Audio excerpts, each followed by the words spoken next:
me do that again because I fucked that all up. Clap me in one more time. All right.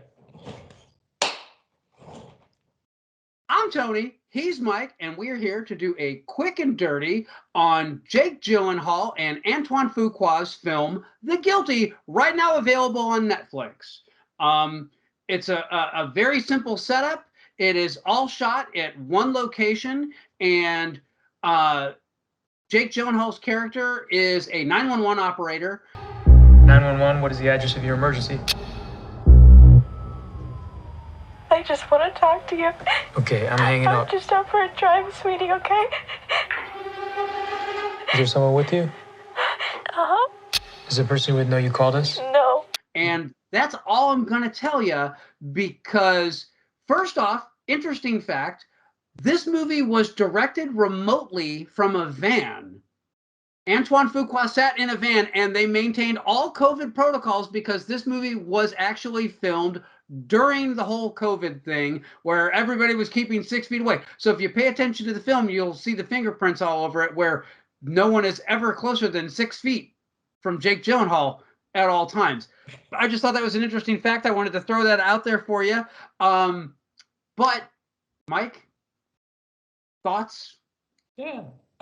So here's what you can do with a good screenplay, minimal production, and excellent directing and fantastic performances. Like Tony said, this is a very minimal film. It's shot in one location, and it's pretty self-contained. I mean, there's like a few little, like brief like B-roll shots, which are like all of like maybe 30 seconds. But essentially everything's filmed in one location, and they do a great job of it. Of course, it also helps when you have Jake Gyllenhaal doing the acting and carrying the slow. But even then, even if you had a lesser tier actor, not quite A+ acting, but pretty good actor in there, I still think even with the direction and the screenplay, it's still been every bit as watchable. Like if this is like, say something like an A24 film or something like that, some other indie art house type of deal would have done just as well. And it's a good, very good, solid story. You get a little bit of background on Jake's character, which is Joe. Mm-hmm. A little bit, he's a cop. He's got some history, but you don't really know what that history is. It gets revealed later, and it's semi-satisfying. I actually didn't really need to know what the final outcome of his character was. I didn't really need that, but if you have to know, it's in there at the end. Yeah. But I think Jake Gyllenhaal is I think a slightly underappreciated actor. I don't think he gets as much credit as he deserves, because I think a lot of the reason for that is that for every major film he does like 4 or 5 little indie films in between like this, and it flies completely under the radar. I didn't know anything about this movie. I didn't know it existed until Tony's like, "Hey, I watched this movie called The Guilty. Check it out." I'm like, "Damn, it's a good little film." So yeah. I don't have much to say about that. It's a solid recommend for me. Well, this is absolutely a recommend for me, obviously. And you are right about one thing. Jake Gyllenhaal gives a powerhouse performance in this film. He does all the lifting. It's not just the heavy lifting. No. He carries this whole thing. And here's the funny thing about it. Well, hang on. We can't. We also got to remember too. There's some great phone voice actors in this too. Yes. They mentioned. Yes, absolutely. Riley Keough as Emily, and Peter Sarsgaard as Henry, and Eli Guri as Rick. Those guys do an amazing voice acting job, which is also part of the reason why, going back to my previous statement, if you have somebody else besides Jake Gyllenhaal in here, it'll still be good because those voice performances were fantastic. Oh, absolutely. All right. Absolutely. Go ahead. I'm sorry. I didn't mean to cut you off. No. You're fine. But I just want to say, like if you over-explain the premise, it's like, oh, we're gonna watch a guy in a room, and get that. I get the knee-jerk reaction to that. But Jake Gyllenhaal makes every scene of this movie compelling to watch. Yes. It never feels slow. It never feels plodding. It never. It starts off strong, and you get the briefest introduction to his character, and then everything unfolds in real time pretty much while he's on shift as a 911 operator. No, not real time, because it spans 4 hours. Does it span 4 hours? It starts at 2 o'clock and ends at 6 o'clock in the morning. You know this because of the phone calls he makes to his wife and to other characters on his cell phone. Okay, it felt like real time. I guess I should have paid more attention to the times on the clocks in the movie. But at no point does it drag. At no point does it feel plotting. At no point does anything feel unnecessary. And once it really kicks off, and you find out what is going on, you're hooked. You're in it, and you're in it all the way to the end. And at no point does it ever slow down. It's one of those movies that legitimately is one of the most solid thrillers I've seen in a long time. And the fact that they did it with no set pieces and no, big action sequences or anything like that. It was literally all done. Yeah. From his 911 operator station and all done over the phone.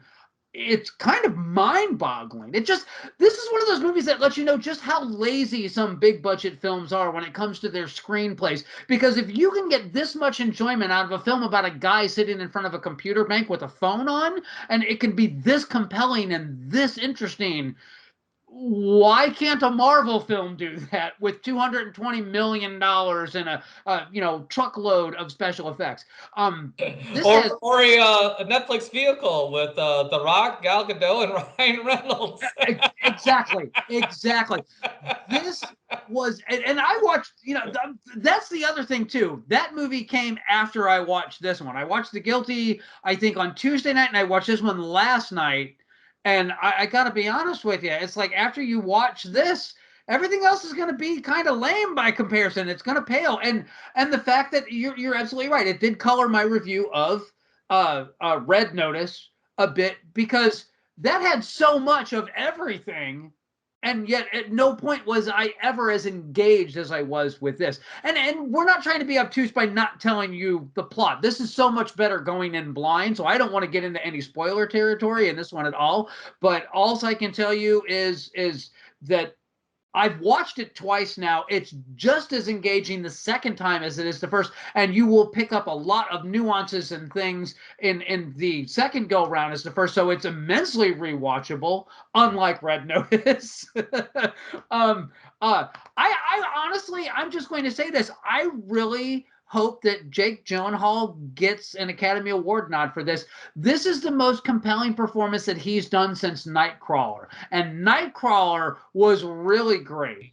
And I would love for Jake Gyllenhaal to concentrate more on the indie stuff like this. And his sister, too. Well, he does, like I mentioned, he does 3 or 4 indie films in between the big budget stuff. Yeah. I mean, it's there, man. You just gotta know it's out there. Yeah. Like, because I went to his IMDb. Like, I don't know this movie. I don't know this movie. I don't know this movie. Oh, I know this one. I don't know this. I don't know. Like, literally, there's literally no. I'm not even bullshit. There literally is 3, 4, sometimes 5 indie films in between the big budget studio stuff. Yeah. It's there. And I love that about him and his sister both, because Maggie Gyllenhaal, she did Cherry Baby, and some really interesting indie stuff. And then she does something big like The Dark Knight. So kudos to both of them. Yeah. You can tell they both love acting, and they both love doing the character work and actually fleshing out whoever it is that they're playing. So I got nothing but mad respect for the both of them. But I would really like to see Jake Gyllenhaal get an Academy Award nomination for this. It's that good. And I will also say that if you've ever seen Tom Hardy in Locke, which is all one phone conversation while he's driving in his car, and that's how the whole film is shot, this is better than that. And I really liked Locke, and I really liked Tom Hardy, but this was more compelling than that. So this this is absolute proof of what you can do with a smart script and a real standout performance from a really underappreciated actor. So yeah, I agree with you. Everything 100%. Please click on this. I would like to see 5 more of these before I ever have to watch another fucking Marvel film again. All right. So Mike, what are we watching next? I don't know, because right now there's not much out there to watch. November is kind of a wasteland for movies. So if we find something interesting, compelling, or just downright stupid, you'll be the first to know. Fair enough. So we will catch you next time on Quick and Dirty. Yeah. See you then.